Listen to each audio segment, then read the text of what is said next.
আল্লাহ রাব্বুল আলামিন বলেন, আল্লাযীনা ইয়াবিতুনা লিরাব্বিহিম সুজদাও ওয়া কিয়ামা।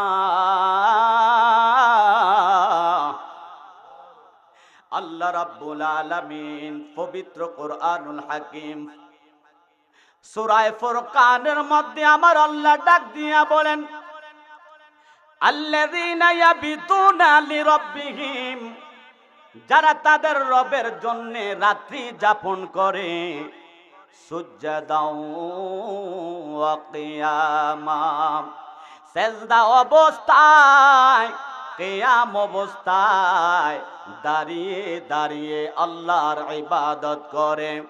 ও ফতেপুরের ভাই বাবারারি,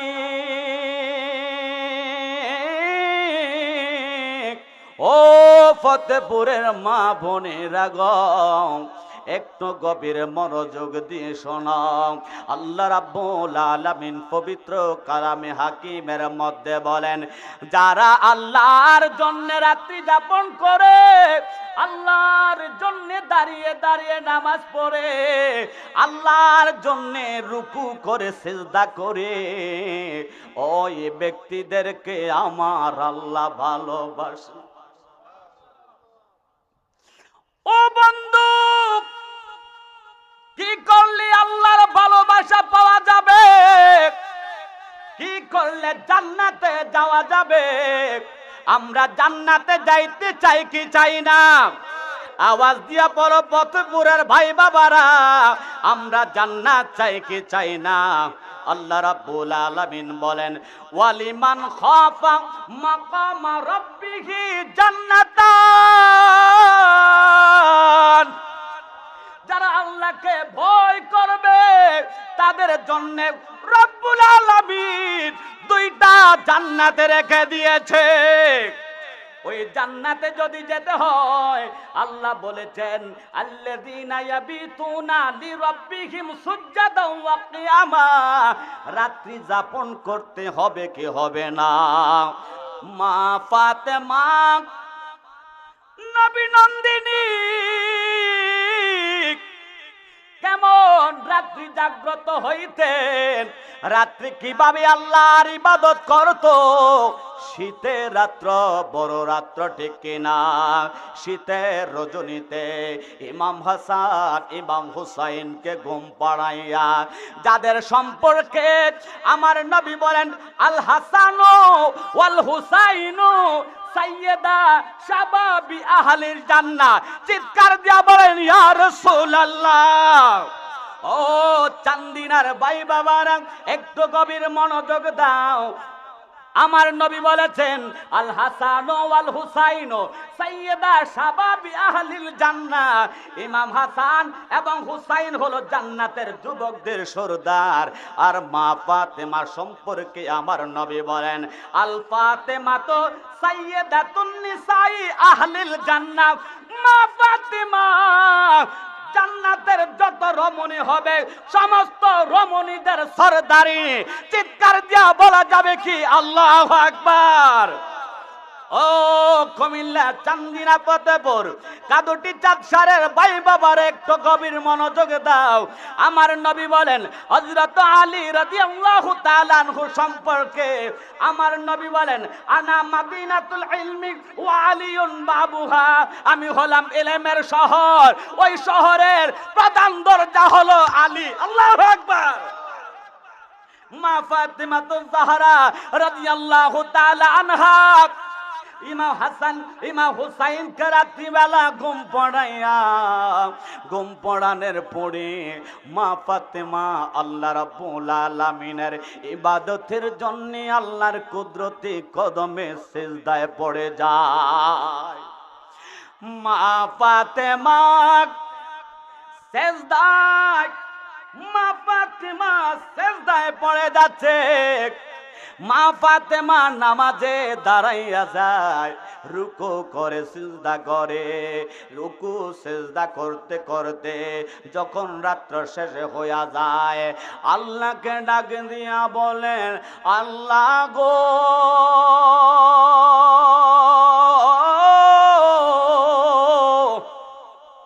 ও ও আল্লাহ কেমন রাত্র দিলাম আমি ফাতেমা সুন্দরভাবে 2 রাকাত নামাজ পড়তে পারছি না।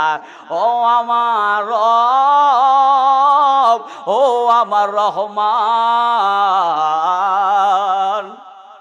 আমি মন ভরে তোমার ইবাদত করতে পারছি না। তুমি রহমান,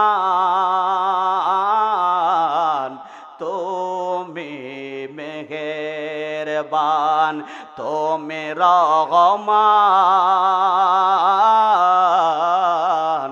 তুমি মেহেরবান। অন্ধ গাহে না শোধো তোমার গুণগান,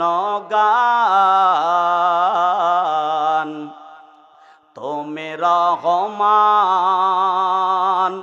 তুমি মেহেরবান। ওই রবকে ডাক দিয়া বল, রহমানকে ডাক দিয়া বল, আল্লাহ কেমন রাত্র দিলাম আমি ফাতেমা মন ভরে তোমার ইবাদত করতে পারছি না। হযরত আয়েশা সিদ্দিকা রাদিয়াল্লাহু তাআলা আনহাকে ডাক দিয়া বলেন, একজন আমার নবী সম্পর্কে জিজ্ঞাসা করলো, আয়েশা সিদ্দিকা গো আমার নবীর একটা অবাক করা ঘটনা বলো, একটা অবাক করা ঘটনা আমাকে আপনি বলে দেন আমার দয়াল নবীজির ব্যাপারে। হযরত আয়েশা সিদ্দিকা রাদিয়াল্লাহু তাআলা আনহা ডাক দিয়া বলেন, ও সায়েল আমার নবীর প্রত্যেকটা কাজ অবাক করা, আমি কোনটা বলবো? এবার আয়েশা সিদ্দিকা রাদিয়াল্লাহু তাআলা আনহা বললেন, একদিন আমার দয়াল নবীজি আমার ঘরের মধ্যে আসলো, আসার পরে কিছুক্ষণ বিশ্রাম নিল। বিশ্রাম নেওয়ার পরে আমার দয়াল নবী বলেন, আয়েশা, ও আয়েশা আমি আল্লাহর ইবাদত করব। আল্লাহু আকবার।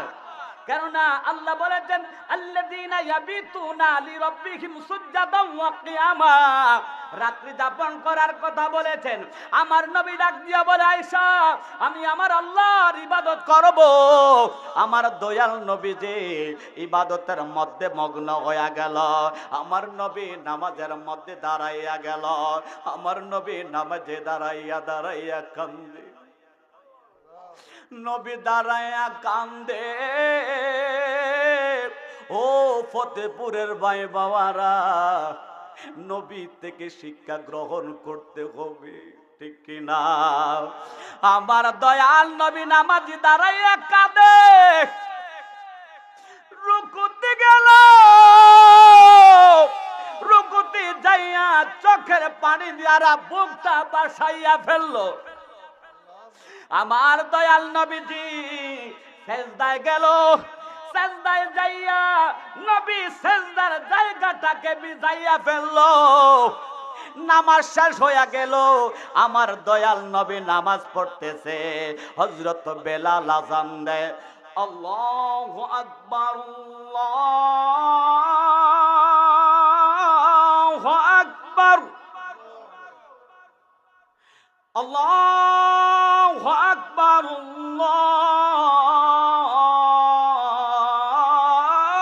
আল্লাহু আকবার, আশহাদু আল্লা ইলাহা ইল্লাল্লাহ,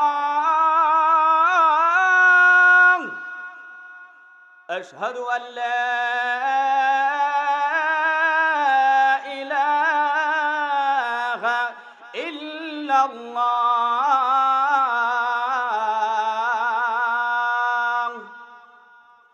আশহাদু আন্না মুহাম্মাদার রাসূলুল্লাহ,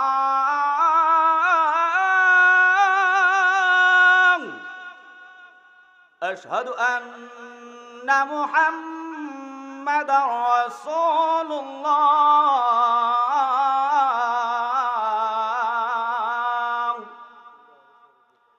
হাইয়া আলাস সালাহ,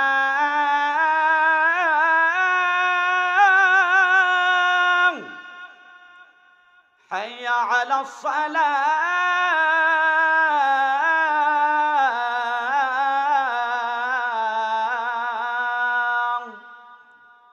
হাইয়া আলাল ফালাহ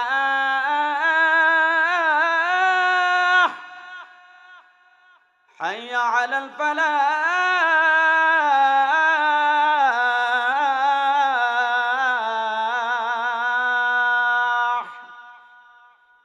আল্লাহু আকবার আল্লাহু আকবার লা ইলাহা ইল্লাল্লাহ। আমার দয়াল নবীজি নামাজ আদায় করতেছেন। হযরত বিলাল ফজরের আযান দিল। আযান যখন হয়ে গেলাম, নবীজি নামাজ শেষ করে যখন হুজরায় গেলাম, হযরত আয়েশা ডাক দিয়া বলেন, নবী গো, ও গো দয়াল নবীজি, আপনি কেন এত কান্নাকাটি করলেন? আপনি তো কোনো গুনাহ করেন না। আল আম্বিয়াউ মাসুমুন, সমস্ত নবীরা নিষ্পাপ। ওয়াল আউলিয়াউ মাহফুজুন, সমস্ত আউলি কেরামরা সংরক্ষিত, হেফাজতকৃত। ইয়া রাসূলুল্লাহ, নবী গো, আপনি কেন কাঁদলেন? আমার দয়াল নবী বলেন, আয়েশা, ও আয়েশা, আমি কি আমার আল্লাহর ইবাদত গুজার হইব না? আমি আল্লাহর নৈকট্য লাভ কি আমি করব না? আমার দয়াল নবী বলেন, ও আয়েশা শোনো, আয়েশা গো, ও আয়েশা তুমি শোনো, কেন আমি পড়েছি? আমার আল্লাহ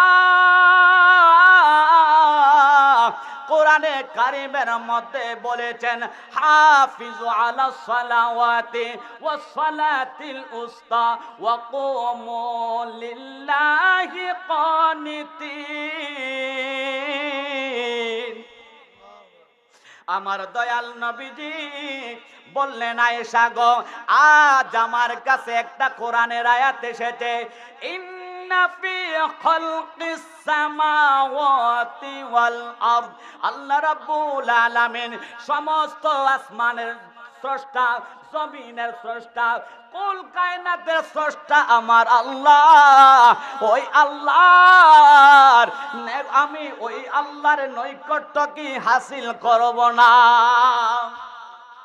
আমার দয়াল নবীজি কিভাবে নামাজ আদায় করেছেন আল্লাহর নৈকট্য লাভের জন্য? আমার নবী তো আল্লাহর নৈকট্য লাভ করে ফেলেছেন। আমার আল্লাহ আমার নবীকে নবী বানাইয়া পাঠিয়েছেন।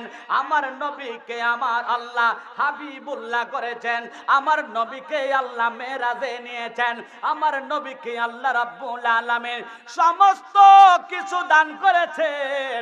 আল্লাহ রাব্বুল আলামিন বলেন, ইন্না আ'তাইনাকাল কাউসার, আয় হাবিব আমি আপনাকে হাউজে কাউসার দান করেছে। আয় খায়রে কাছের নবী গো, আমার সমস্ত ভালাই আমি আল্লাহ আপনি হাবিবুল্লাহকে দান করে দিলাম। আমার দয়াল নবীজি কেমন আল্লাহর নৈকট্য লাভ করেছেন? আমার দয়াল নবীজি নামাজ আদায় করলেন।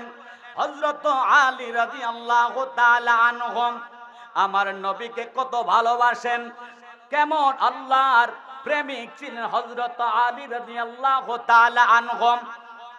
যুদ্ধের মধ্যে গেল, যুদ্ধের মধ্যে যাওয়ার পরে পায়ের মধ্যে একটা তীর বিঁধেছে, ওই তীরটা খুলতে পারে না। টানাটানি অনেক করেছে, টানাটানি করার পরও খোলা যায় না।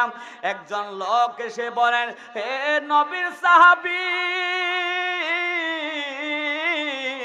ওনাকে এইভাবে কষ্ট দেওয়া ঠিক হবে না, এইভাবে টানাটানি করলে তীরটা খোলা যাবে না।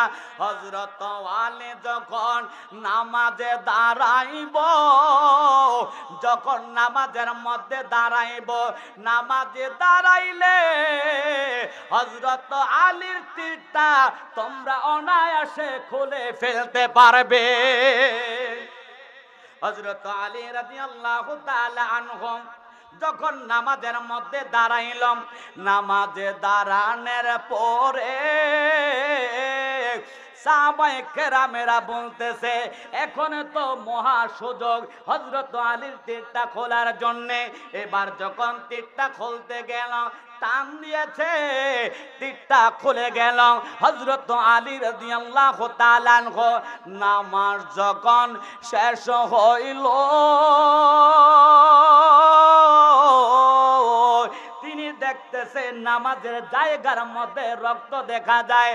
ডাক দিয়া বলেন আমার সাথীরা, এখানের মধ্যে রক্ত কোথায় থেকে আসলো? ডাক দিয়া বলেন আপনার পায়ের মধ্যে যে যুদ্ধের মধ্যে তীরটা বিঁধেছে, ওই তীরটা খোলা হয়েছে, তীরের সাথে রক্তটা বের হয়েছে। হযরত আলী ডাক দিয়া বলেন নবীর সাহাবীরা, খোদার কসমকে বলে কখন যে আমার পা থেকে তীর খুলেছ আমি আলী একটুও টের পাই না, আমি আলী টের পাই না কখন যে খুলেছ। এই জন্য আল্লাহর জিকিরের মধ্যে থাকতে হবে, আল্লাহর স্মরণের মধ্যে থাকতে হবে। আল্লাহ রাব্বুল আলামিন বলেন আলা বিযিকরিল্লাহি তাতমাইন্নুল কুলুব, যারা আল্লাহর জিকির করবে, আল্লাহর স্মরণে থাকবে, তারাই আত্মার শান্তি পাবে। আল্লাহর নৈকট্য লাভ করতে হলে, আত্মার সন্তুষ্টি পাইতে হলে, আত্মার প্রশান্তি পাইতে হলে জিকিরের কোনো বিকল্প নাই। আল্লাহ রাব্বুল আলামিন বলেন যাক্কির ফা ইন্না যিকরা তানফাউল মুমিনিন। ও হাবিব, আপনি জিকির করেন, আপনি আলোচনা করেন, আপনি আপনার উম্মতদেরকে বলে দেন যাক্কির ফা ইন্না যিকরা, নিশ্চয়ই এই জিকিরটা, এই স্মরণটা তানফাউল মুমিনিন, মুমিনদের জন্য উপকার হবে। চিৎকার দিয়া বলেন ইয়া রাসূলুল্লাহ। বন্ধুরা রে আমার, একটু গভীর মনোযোগ দাও। আল্লাহ বলেছেন আল্লাযীনা ইয়াবিতুনা লিরাব্বিহিম সুজদান ওয়া কিয়ামা, রাত্রি জাগ্রত হইতে হবে। হযরত আমাদের মাযহাবের ইমামে আযম আবু হানিফা রাহমাতুল্লাহি আলাইহি এমন ভাবে নামাজ পড়তেন, ওনার বাড়ির পাশে একজন ইহুদির বাড়ি। কার বাড়ি? জোরে বলেন। ইহুদির বাড়ি। যেদিন আমাদের ইমামে আজম আবু হানিফা যেদিন এই দুনিয়া থেকে বিদায় নিলেন, ও তারপরের দিন ইহুদির সন্তান রাত্রি বেলা যখন বের হইল, ডাক দিয়া বলে আব্বা,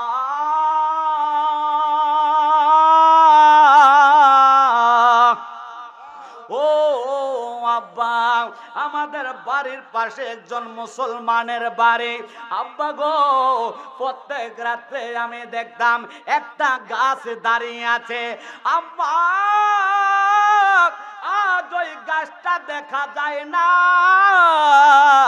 এই গাছটা কোথায় গেল? ডাক দিয়া বলে বাবা, ও বাবা, এটা কোনো গাছ ছিল না, এইটা কোনো সাজার ছিল না বাবার, এইটা গাছ ছিল না, এইটা ছিল মুসলমানদের ইমামে আজম আবু হানিফা। ওই ইমামে আজম আবু হানিফা দাঁড়াইয়া দাঁড়াইয়া গাছ যেমনি ভাবে দাঁড়াইয়া থাকে, তেমনি ভাবে ইমামে আজম আবু হানিফা দাঁড়াইয়া দাঁড়াইয়া আল্লাহর ইবাদত করত। আল্লাহ বলেছেন আল্লাযীনা ইয়াবিতুনা লিরাব্বিহিম সুজদান ওয়া কিয়ামা, রাত্রি জাগ্রত করা তার রবের জন্য দাঁড়িয়ে সেজদা অবস্থায় এই দুই ভাবে মহান রবের সন্তুষ্টি লাভ করতে হবে। এই সন্তুষ্টি অর্জন করতে হলে, সন্তুষ্টি অর্জন করা হয়ে গেলে আমার আল্লাহ তোমাকে ভালোবাসবে। ওমা ইয়াসালু আবদি ইয়াতাকাররাবু ইলাইয়া বিন-নওয়াফিল ফাইদা আহবাবতুহু ফাকুনতু সামাআহু আল্লাযী ইয়াসমাউ বিহি ওয়া বাসারাহু আল্লাযী ইউবসিরু বিহি ওয়া ইয়াদাহু আল্লাতী ইয়াবতিশু বিহা ওয়া রিজলাহু আল্লাযী ইয়ামশি বিহা ইলা আখিরিল হাদিস। চিৎকার দিয়ে আল্লাহু আকবার। আমার নবী বলেন এই কথাটা হলো হাদিসে কুদসি। আল্লাহ বলেছেন জবান হলো আমার রাসূলুল্লাহর। চিৎকার দিয়া বলেন ইয়া রাসূলুল্লাহ। বন্দরে আমার ও ফতেপুরের ভাই বাবারা, একটু গভীর মনোযোগ দাও। আল্লাহ রাব্বুল আলামিন বলেছেন মান আদালি ওয়ালিয়ান ফাকাদ আযানতুহু বিল হারবি। যারা আমার ওলিদের সাথে, আমার বন্ধুদের সাথে দুশ্মনী করবে, আমি আল্লাহ নিজে তাদের বিরুদ্ধে যুদ্ধ ঘোষণা করে। যারা আল্লাহর ওলি হয়েছে তারা কি নামাজ পড়ে হয়েছে নাকি নামাজ ছাড়া হয়েছে? জোরে বলেন। নামাজ আদায় করে। আল্লাহ রাব্বুল আলামিন হাদিসে কুদসির মধ্যে বলেন আমি আমার বান্দার উপরে যা ফরজ করে দিয়েছে এই ফরজ ছাড়া আমার বান্দা আমি আল্লাহর নৈকট্য লাভ করতে পারে না। এই ফরজিয়ত আদায়ের পরে আমার বান্দা যখন এই নফল নামাজ বেশি বেশি নফল নামাজ পড়ে, ওই সময় আমি আল্লাহ আমার বান্দাকে আমি আমার বন্ধু বানাই আনে। আমি তখন আমার বান্দা থেকে আমার বান্দাটাকে বাসারাহুল্লাযী ইউবসিরু বিহি, আমি তার চক্ষু হয়ে যাই যে চক্ষু দ্বারা সে দেখে। ওয়ায়াদাহুল্লাতী ইয়াবতিশু বিহা, আমি তার কুদরতি হাত হয়ে যায় যেই হাত দ্বারা সে ধরে। ওয়ারিজলাহুল্লাতী ইয়াবতিশু বিহা, আমি তার কুদরতি পা হয়ে যায় যেই পা দ্বারা সে চলে। ওয়া ইনসাআলানি লাউতিয়ান্নাহু, যখন আমার বান্দা আমি আল্লাহর কাছে কোনো কিছু চায়, আমি আল্লাহ আমার বান্দা থেকে বন্ধু বানাইয়া আমার ওই বন্ধুকে সাথে সাথে আমি দান কইরা দে। আমার বন্ধু যারা হয়ে যায় আল্লাহ রাব্বুল আলামিন বলেন ওয়াকুনু মা'আস সাদিকিন। ও বান্দারা, ও আমার বান্দা বান্দিরা, কুনু মা'আস সাদিকিন, তোমরা সাদিকিনদের, সত্যবাদীদের, মুহসিন বান্দাদের, মুখলিস বান্দাদের সাথে হয়ে যাও। সুবহানাল্লাহ বলেন। আমার মুখলেস বান্দাদের সাথে হয়ে যাও, আমার মুহসিন বান্দাদের সাথে হয়ে যাও। আমার মুহসিন বান্দা যখন হইবা তুমি শুধু বলবা আমি আল্লাহ তোমাকে দেওয়ার জন্য প্রস্তুত। হাদিস শরীফের মধ্যে এসেছে রুব্বা আশাসা আকবারা মাদফুইন বিল আবওয়াবি লাউ আকসামা আলাল্লাহি লা আবাররাহু। আল্লাহর কিছু বান্দা রয়েছে যাদেরকে দেখতে ভালো দেখা যায় না। রুব্বা আশাসা আকবারা মাদফুইন বিল আবওয়াবি লাউ আকসামা আলাল্লাহি লা আবাররাহু। ওই লোকেরা কেশগুলা চুলগুলা এলোমেলো, তাদের চেহারা বেশি ভালো না, মানুষের দরজার মধ্যে যায়। আল্লাহু আকবার। মানুষের দরজায় যায়, দরজায় গেলে লা ইউবাহু, তাদেরকে গণ্য করে না, মান্য করে না। লাউ আকসামা আলাল্লাহি, যদি তারা আল্লাহর কাছে কোনো কসম খায়, লা আবাররাহু, তাদের এই কসমটা আমার আল্লাহ ফিরাইয়া দেয় না, সাথে সাথে তাদের কসমটা আমার আল্লাহ পূরণ কইরা দেয়। আল্লাহুম্মা সাল্লি মাওলানা মুহাম্মদ ওয়া আলা সাইয়্যিদিনা।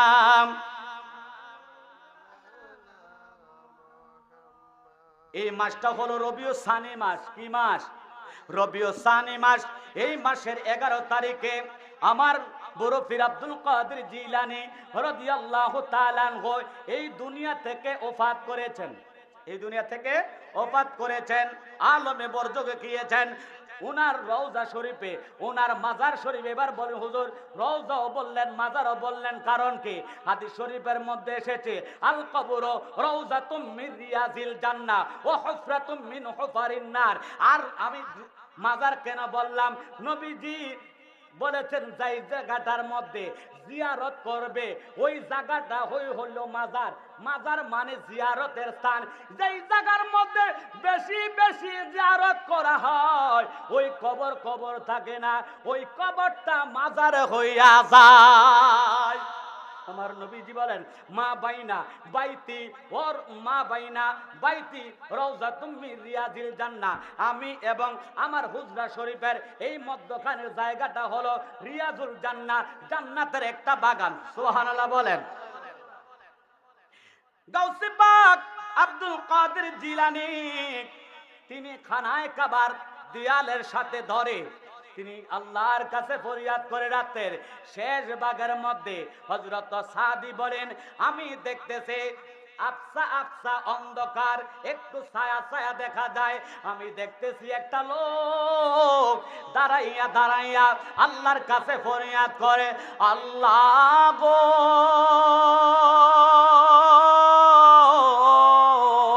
ও আল্লাহ, আমার ইবাদত যদি কবুল না হয়, আমার ইবাদত যদি তোমার কাছে পছন্দ না হয়, হাসরের ময়দানে তুমি আমাকে অন্ধ বানাইয়া দিও। আল্লাহু আকবার। যিনি পীরানে পীর দস্তগীর শেখ সৈয়দ মহিউদ্দিন আব্দুল কাদের জিলানী তিনি বলেন আমি যখন নাযারতু ইলা বিলাদিল্লাহি জামআ কাখার দালাতিন আলা হুকমি ইত্তিসালে, আমি আল্লাহর এই কুদরতির দিকে তাকাইয়া দেখলাম নাযারতু ইলা বিলাদিল্লাহ, আল্লাহর যত বিলাদ রয়েছে, আল্লাহর যত শহর রয়েছে, আল্লাহর যত কুল কায়নাত রয়েছে, ওই দিকে আমি গাউসে পাক নজর কইরা দেখলাম নাযারতু ইলা বিলাদিল্লাহি জামআ কাখার দালাতিন আলা হুকমি ইত্তিসালে। এই কুল কায়নাতটা আমি গাউসে পাকের হাতের মধ্যে সরিষার দানা যেমনি ভাবে দেখা যায়, এই সারা পৃথিবীটা আল্লাহর সৃষ্টি জগৎটা আমি গাউসে পাকের কাছে সরিষার দানার মতো দেখা যায়। গাউসে পাক বলেন, গাউসে পাক বলেন দারাসতুল ইলম হাত্তা সিরতু কুতুবা, আমি পড়তে পড়তে কুতুব হইয়া গেছি। গাউসে পাক আব্দুল কাদের জিলানী রাদিয়াল্লাহু তাআলা আনহু তিনি এবার খানায় কাবার মধ্যে ধরে ধরে আল্লাহর কাছে ফরিয়াদ করতেছে, মাওলা আমার যদি এই ইবাদত পছন্দ না হয়, আমাকে তুমি হাসরের ময়দানে আমার এই চক্ষুগুলা অন্ধ বানাইয়া দেবে, কেননা তোমার নৈকট্য প্রাপ্ত বান্দাদেরকে যেন আমি না দেখতে পাই। আল্লাহু আকবার। যিনি এত ইবাদত করেছেন, যিনি এত সাধনা করেছেন, তিনি যদি এইভাবে আল্লাহর কাছে আজিজিয়ান কেসারি করতে পারে, আমরা গাউসে পাকের তরিকার মধ্যে থাকে আমরা ওইভাবে আল্লাহর কাছে ফরিয়াদ করার দরকার আছে কিনা? সাদি বলেন আমি ডাক দিয়া বলেন কে গো আপনি? এভাবে কেন খরচ জোরে আপনি কাঁদতেছেন? চোখের পানি ছেড়ে ছেড়ে কেন কাঁদতেছেন? একবার ডাক দিলাম তিনি কোনো উত্তর দেন নাই, আবার ডাক দিলাম তিনি কোনো উত্তর দেন নাই, দ্বিতীয়বার যখন উত্তর ডাক দিলাম এবার ডাক দিয়া বলে আনা আব্দুল কাদের জিলানী, চিৎকার দিয়া বলেন ইয়া ওয়ালি আল্লাহ, আমি হলাম আব্দুল কাদের জিলানী। এই জন্যে গাউসে পাক আব্দুল কাদের জিলানী বলেন যারা আমার মুরিদ হবে তারা যদি দুনিয়ার মধ্যে ওলি না হইতে পারে, কি না হইতে, ওলি না হইতে পারেন, বড় পীরের মুরিদেরা আল্লাহর ওলি হয়। বলেন বড় পীরের মুরিদেরা আল্লাহর ওলি হয়।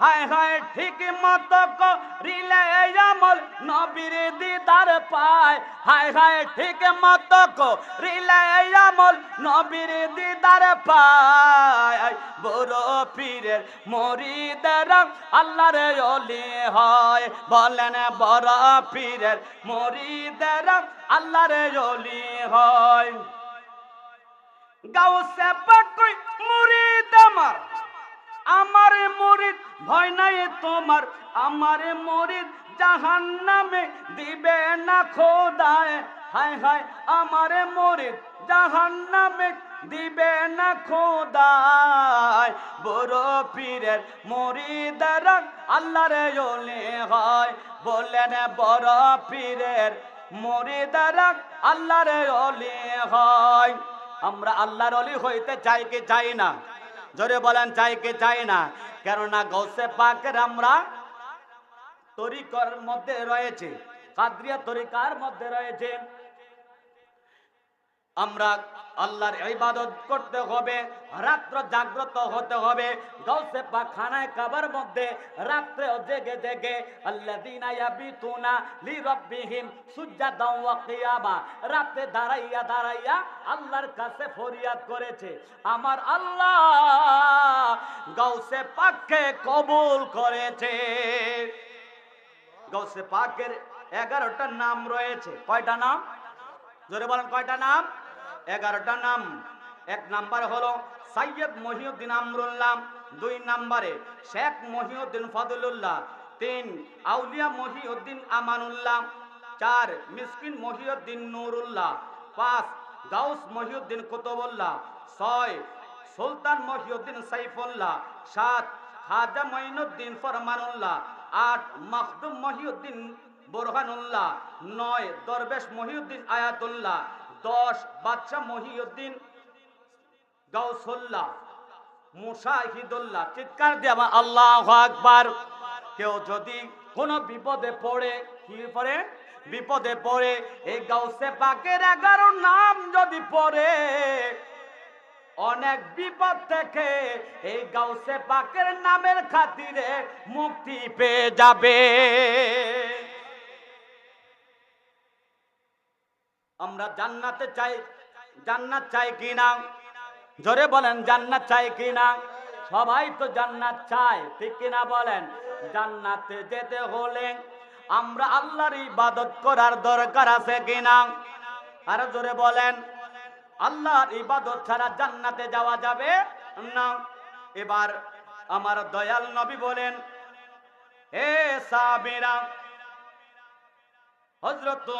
হযরত জাবির রাদিয়াল্লাহু তাআলা আনহুকে আমার দয়াল নবী বলেন ওয়ান মুআয ইবনে জাবাল قال رسول الله صلى الله عليه وسلم الا اخبرك عن ملوك الجنه قلت بلى হযরত মুআয ইবনে জাবাল রাদিয়াল্লাহু তাআলা আনহুকে ডাক দিয়া বলেন ও মুআয ইবনে জাবাল আলা উখবিরুকা আমি কি তোমাকে সংবাদ দেব না অর্থাৎ আমি তোমাকে সংবাদ দেব আম মুলুকিল জান্নাতে জান্নাতের বাদশা কারা হবে জান্নাতের মধ্যে বাদশা কারা হবে আমার দয়াল নবী যখন এই কথা বললেন হযরত মুআয ইবনে জাবাল ডাক দিয়া বলেন কুলতু বালা ইয়া রাসূলুল্লাহ নবী গো ও মদিনার নবীজি আপনি বলে দেন কারা জান্নাতের বাদশা হবে আমার নবী বলেন ক্বালা রাজুলুন দাঈফুন মুস্তাদআফু যুতি মুরাইনে লা ইউবাহু লাহু লাউ আকসামা আলাল্লাহি লা আবাররাহু রাওয়াহু ইবনে মাজাহ ইবনে মাজাহ শরীফের হাদিস আমার দয়াল নবী হযরত মুআয ইবনে জাবালকে বললেন মুআয ইবনে জাবাল রে আমি কি তোমাকে বলে দেব না জান্নাতের সরদার কারা হবে জান্নাতের বাদশা কারা হবে হযরত মুআয ইবনে জাবাল বলেন ইয়া রাসূলুল্লাহ হ্যাঁ আপনি বলে দেন আমার নবী বলেন রাজুলুন দাঈফুন মুস্তাদাফু যুতি মুরাইনে লোকটা হবে রাজুলুন দাঈফুন দুর্বল লোক হবে মুস্তাদাফু যুতি মুরাইনে দুইটা সিরা পারা কাপড় পরবে দুইটা সিরা পারা কাপড় পরবে, লা ইউবাহু, তাকে কেউ গণ্য করবে না, তাকে কেউ দাম দেবে না। লাহু লাউ আকসামা আলাল্লাহি লা আবাররাহু, ওই লোকটা যদি আল্লাহর কাছে কোনো কিছু চায়, আমার আল্লাহ ওই আল্লাহর ওলিকে আমার আল্লাহ দিয়ে দে।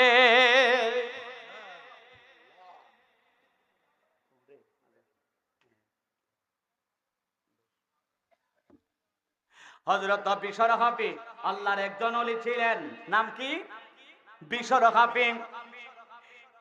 তিনি মদ ব্যবসা করতেন, মদের আড্ডাখানা তার ছিল, বড় আড্ডাখানা, সে বড় মদ ব্যবসায়ী ছিল।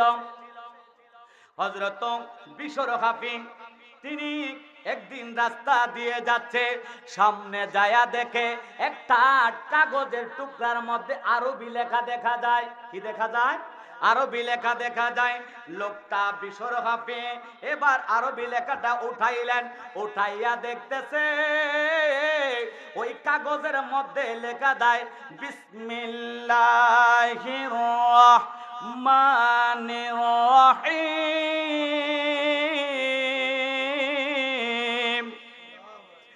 ওই কাগজে আল্লাহর নাম দেখা যায় গো। বিশর হাফি চিন্তা করলেন, আমার তো কত বালাখানা রয়েছে, আমার অনেক চাকরিজীবী, আমার অনেক কর্মচারী রয়েছে, বড় বড় প্রাসাদে থাকে, আর আল্লাহর নামটা এই জমিনের মধ্যে থাকবে, এটা আমি বিশর হাফির পছন্দ হয় না। আল্লাহর নামটা থাকবে অনেক উপরে। তিনি মাটি থেকে উঠাইয়া সুন্দরভাবে এটা ধুইলেন, সুরমা লাগাইলেন, এটার মধ্যে আতর লাগাইয়া উপরে রেখে বলতেছে, হে আল্লাহ, আমি তো নাফরমান, আমি তো বড় পাপী, আমি তোমার নামটা এই মাটির মধ্যে থাকতে দিব না। আল্লাহ গো, ও আল্লাহ, এই মাটির মধ্যে তোমার নামটা থাকা বেমানান। আমার মনে হয় এই জায়গার মধ্যে তোমার নামটা থাকলে তাজিম হয়। বিশর হাফি উপরে রেখে সরাইখানায় চলে গেল, মদের আড্ডায় চলে গেল, দরজার ভিতরে ঢুকে গেল। এবার যখন ভিতরে গিয়া বসলেন, জুতা খুলে বসার পরে একজন ডাক দিয়া বলেন, বিশর হাফি, ও বিশর হাফি এদিকে আসো। ডাক দিয়া বলে, না, এই অসময় আমি কাউকে সাক্ষাৎ দেই না। ডাক দিয়া বলে, বিশর হাফি, ও বিশর হাফি, তোমার কাছে আল্লাহর পক্ষ থেকে আল্লাহ দূত পাঠিয়েছে, আল্লাহর দূত এসেছে, আল্লাহর প্রতিনিধি এসেছে। এবার তিনি চিন্তা করলেন, কিরে, সারা জীবন আমি অন্যায় করলাম, অপরাধ করলাম, মদের আড্ডাখানায় ছিলাম, আমি কোনো ভালো কাজ করি না, একটা ভালো কাজ করলাম, ওই কাজটা হলো আল্লাহর নামটাকে আমি উপরে তুলে রাখলাম। একটা কাজের কারণে যদি আমার আল্লাহ আমার কাছে প্রতিনিধি পাঠাইতে পারে গো, আমি যদি সারা জীবন ইবাদত করতাম, আল্লাহ জানি আমাকে কতই ভালোবাসতাম। বিশর হাফি তিনি ঘর থেকে বের হইয়া দেখতেছে ওই জামানার মধ্যে যিনি বড় আল্লাহর ওলি, ওলিদের সরদার, উনি এসে বলতেছে, বিশর হাফিরে, আমার আল্লাহ তোমাকে সালাম পাঠিয়েছে। বিশর হাফি এই কথা শোনার পরে উনি চিন্তা করলেন, আর আমি পাপ করব না, আমি আর অন্যায় করব না। এবার তিনি ওনার এই সরাইখানাটাকে আগুন জ্বালাইয়া পুরা দিলেন। এবার ডাক দিয়া বলেন, আমার যত কিছু অন্যায় অর্জিত সম্পদ আছে সব কিছু আমি দিয়ে দিলাম। এবার বিশর হাফি যেদিকে যায় ওই দিকে ওনার জয় গান শুরু হয়ে যায়। বিশর হাফিকে হাফি বলা হয় খালি পায়ে যিনি থাকে। হযরত বিশর হাফি, ওনার নাম ছিল বিশর। তিনি খালি পায়ে যখন ছিলেন, আল্লাহর পয়গামটা ওনার খালি অবস্থায় এসেছে। তিনি যখন উনাকে একজন ডাক দিয়া বলে, আপনার নাম কেন বিশর থেকে হাফি হলো, বিশর হাফি কেন হলো? এবার ডাক দিয়া বলে, আমার কাছে আল্লাহ যখন দুধ পাঠাইলো, ওই সময় আমার পা থেকে জুতাটা আলাদা ছিল, আমার পাটা খালি ছিল, এই জন্যে আমার নাম বিশরের সাথে হাফি লাগানো হয়েছে। হযরত বিশর হাফির সাথে আবার আরেকজন ডাক দিয়া বলেন, কেন আপনার নাম বিশর থেকে বিশর হাফি হয়ে গেল? এবার ডাক দিয়া বলেন, আমি ওই সময় আমার আল্লাহ আমার খালি পাটাকে, খালি অবস্থাকে পছন্দ করেছে, এই জন্যে আমার আল্লাহ ওই সকল পশু পাখিদেরকে ডাক দিয়া বলে, ও পশু পাখিরা, আমার বন্ধু বিশর যেই রাস্তা দিয়ে যাইব, ওই রাস্তার মধ্যে তোমরা কোনোদিন প্রস্রাব পায়খানা কইরো না। কারণ আমার বন্ধু বিশর যদি তোমাদের পায়খানার মধ্যে, প্রস্রাবের মধ্যে পড়ে, আমার বন্ধুর পা থাকবে খালি। এই খালি পায়ে পাড়া দিলে ময়লা হয়ে যাবে, নাপাকি হয়ে যাবে। আমি আল্লাহ নির্দেশ দিলাম, তোমরা ওই রাস্তার মধ্যে প্রস্রাব পায়খানা করতে পারবে না। আল্লাহ আমাদেরকে বুঝার, আল্লাযীনা ইয়াবিতুনা লিরাব্বিহিম সুজদান ওয়া কিয়ামা, আল্লাহ আমাদের সকলকে রাত্র যাপন করার, আল্লাহর ইবাদত করার, আল্লাহর নৈকট্য লাভ করে আল্লাহর জান্নাতে যাওয়ার আল্লাহ যেন ফয়সালা করে দেয় নূর নবীর উসিলায়। সবাই পড়ি আমিন। আরো জোরে বলেন আমিন। সাল্লু আলাল হাবিব সাল্লাল্লাহু তাআলা আলা মুহাম্মদ। আসসালামু আলাইকুম ওয়া রাহমাতুল্লাহি তাআলা ওয়া বারাকাতুহু। এই বলে আমার আলোচনা শেষ করলাম। সকলে আমার জন্য দোয়া করবেন, আমি যেন ইসলামের খেদমত করে, সুন্নিয়তের খেদমত করে আল্লাহ যেন আমার এই জীবনটাকে অন্তিম মুহূর্ত পর্যন্ত আমাকে রেখে, আমার ঈমান এবং আমলকে মজবুত রেখে আল্লাহ যেন শেষ সময়ে ঈমানের সাথে লা ইলাহা ইল্লাল্লাহু মুহাম্মাদুর রাসূলুল্লাহ কালিমা পড়ে ঈমানের সাথে মৃত্যু যাতে আমার হয়। আর সকলে আমার জন্য দোয়া করবেন। আসসালামু আলাইকুম ওয়া রাহমাতুল্লাহি তাআলা ওয়া বারাকাতুহু।